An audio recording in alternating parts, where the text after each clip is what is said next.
Hey guys, welcome back to the channel and thanks for joining me. And happy Friday, by the way. I hope everybody had a wonderful Thanksgiving. I know I did. So let's go ahead and get back to these reviews. All right, today we have the G-Shock G-Steel 200 meter carbon core quartz, and this is model number GSTB300SD-1A. This is basically the successor to the 200. I think it's actually a little bit better watch. I want to know your opinion. Tell me what you think. Is this better than the 200? Let's check it out.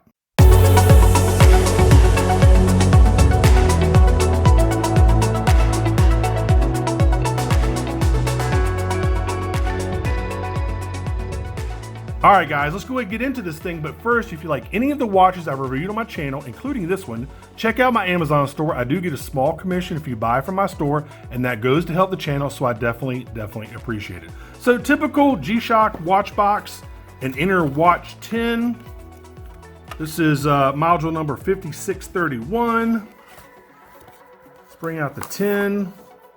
All right. Open this thing up. There you go, you got your warranty card right there. Got your little piece of foam right there. And here is the watch. It's a good looking watch, man, for sure. Good looking watch. Is it better than the 200? I'm not quite sure. I'm kind of leaning towards yes. It's a little bit smaller, but it is a little bit heavier. I only have really one major gripe with this watch, and I'll tell you about that later into the review. Let's go ahead and take this thing out. I'll give you all the 7 specs you need to know.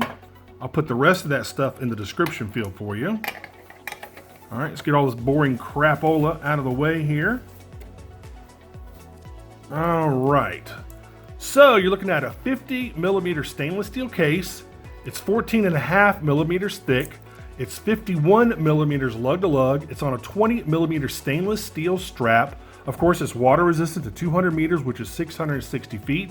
It's got the 5631 module. You're gonna get about 20 months, approximately 2 years of battery life on a full charge. You do get a mineral crystal, and I'll put all the rest of those specs down in the description field for you. So first of all, I would love to know y'all's thoughts on the looks as compared to the 200. Let me go ahead and put the 200 over on the left-hand side. The 200 is a fantastic watch. This particular one I reviewed, gosh, I don't know, a year or so ago, something like that, has the negative display, but the negative display on this one is actually very legible. It kind of has that kind of greenish tint to it. It's not your normal negative display. That's why, I got the watch back then. That's why I wanted to review it. And I like that watch a lot. And I like that one better than this one for one aspect only. That one has the pointer down there at the 6 o'clock multifunction dial. This has like a brake rotor / disc going on, and it's a little bit harder to read. I think they did the disc on this one because it kind of fills out the dial a little bit better. The pointer on that one over there makes the dial look a little unbalanced. And I think that's why G-Shock went with the kind of brake rotor / disc on this new version. Functionality wise, they're almost identical. They are different module numbers. This one actually has the light right here at the front. Really nice metal button right there for the light, which I really appreciate. Extremely easy to operate. And I'll show you that light here in just a minute. It's actually 2 LEDs. It's also an auto LED, so when you tilt your wrist, I think it's at 45 degrees, I believe. Maybe it's 20, I'm not quite sure. Anyway, when you tilt your wrist, the light will automatically come on. So the dial of the watch is extremely legible. You got those big white kind of sword style hour and minute hands. Nice big LCD display up there at 12 o'clock. Again, the bottom multifunction dial is not my favorite. I like the pointer style instead of like this brake rotor disc. But everything else looks fantastic. Again, very legible. You've got multiple different finishings on the watch. You've got brushed, you've got polished, you've got a matte finish. And basically you can see all of those different finishes on the side of the watch. All the pushers are metal, which is very nice. I like that a lot. You get a whole bunch of knurling on the Bluetooth connect button over here at 3 o'clock. You've even got some little carbon core guards right there, crown guards. It's not really a crown. It's just for your Bluetooth functionality. You got some nice little guards right there. Out of that carbon core material. It's like a sandwich style, as you can see. I mean, this watch feels like a tank. It's heavy. It feels maybe like the best built G-Shock I've ever felt. I don't know if that's just because it's heavy or not, but man, it just feels fantastic. This bracelet is off the chain nice. I am really impressed with this bracelet. Solid links, just a really, really nice execution by G-Shock. You do have a stamped metal clasp, not a big deal. It'd have been nice if they'd had a machined scissor clasp instead of that stamped metal. Of course, you got G-Shock on the buckle right there. You got 4 micro adjustments right there. I mean, it's a really fantastic looking watch. Let me go ahead and show you the case back. There you go. One of my favorite case backs of all time are these carbon core guard case backs. I just think they look incredibly cool. All of that is laser etched. You can see the movement number in there, the module, which is what, the 5631. It's just a really, really nice watch, man. I like it a lot. I think it's just a fantastic looking case back. And another thing, the GSTB200 had 16 millimeter lug width. This has 20, so these bracelets are going to be a lot easier to swap out than the older model. You know, the older model, again, the only reason why I like that slightly better than this one is just the dial with that pointer at the 6 o'clock sub dial. But that's really about it, man. I think this one, I like the light button on this one better, being at 6 o'clock. And of course, you have the auto LED on both of them. This is a slightly smaller case size than the 200, but it's still, you know, it's a big watch. I mean, it's not a small watch by any means. And again, it's a little bit thicker than the old version. You got plenty of Bluetooth functionality. Of course, you can do everything on the watch that you can do on the app, on the Bluetooth app, or you can just do it on the Bluetooth app and send all those instructions and settings to the watch, which is pretty cool. You know, these watches, I like them a lot. I like all the metal construction. I like the fit and finish. I like the finishing they use between the matte, the polished, and the brushed.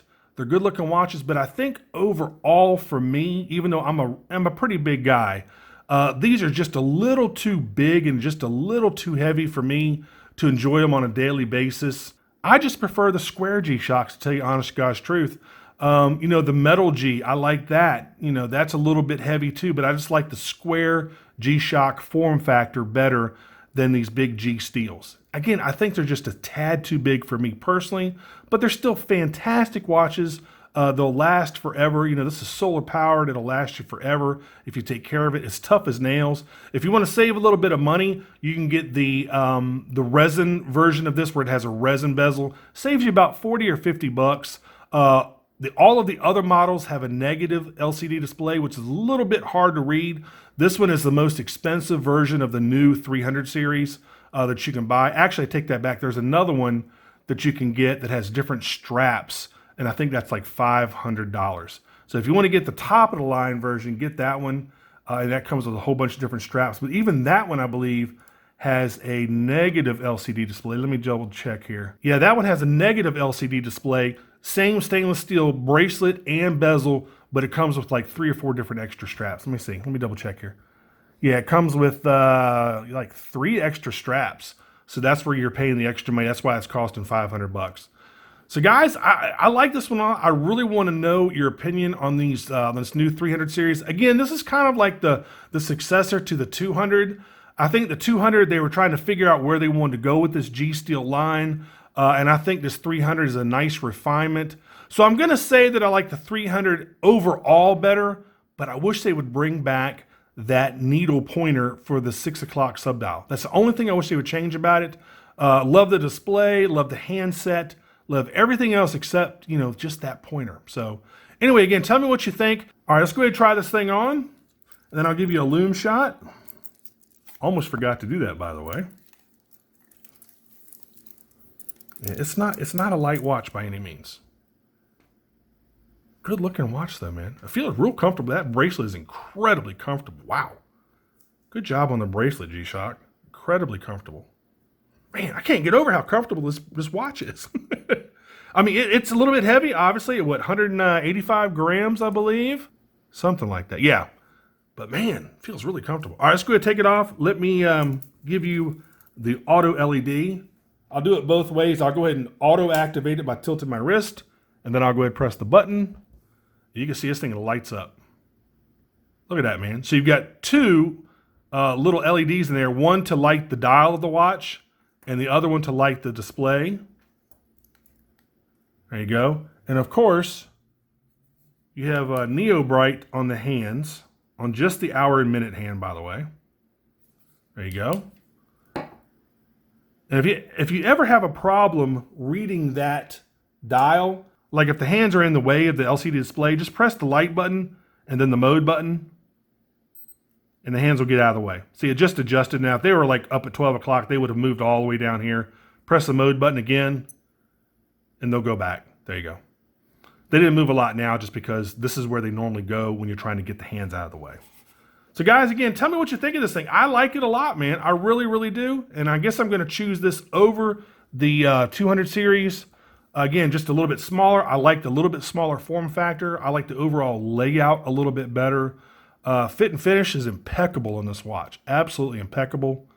Look at the knurling on that 3 o'clock Bluetooth button there. I love all the concentric circles on the other buttons. Man, I love this thing. Whoever gets to design G-Shock watches must have a really, really fun job. I'll make sure to put a link in the description field so you can head on over to Amazon and pick this up for $385. Watches on Amazon are kind of like stocks, man. They go up and down. You know, really is a supply and demand thing. This might jump up a couple dollars. It might go down a couple dollars. But right now, it's currently $385 on Amazon. So guys, as always, make sure you like and subscribe. Make sure you click that notification bell. I definitely appreciate it when you do that. And thanks so much for watching. I've got one more review coming up this weekend. It's just something for fun. It's not even really a full review. It's just something for fun. I wanted to check this watch out and see what it looked like in person. I think you're going to like it. Anyway, thanks so much for watching, and I'll see you on the next review. Take care. Bye-bye.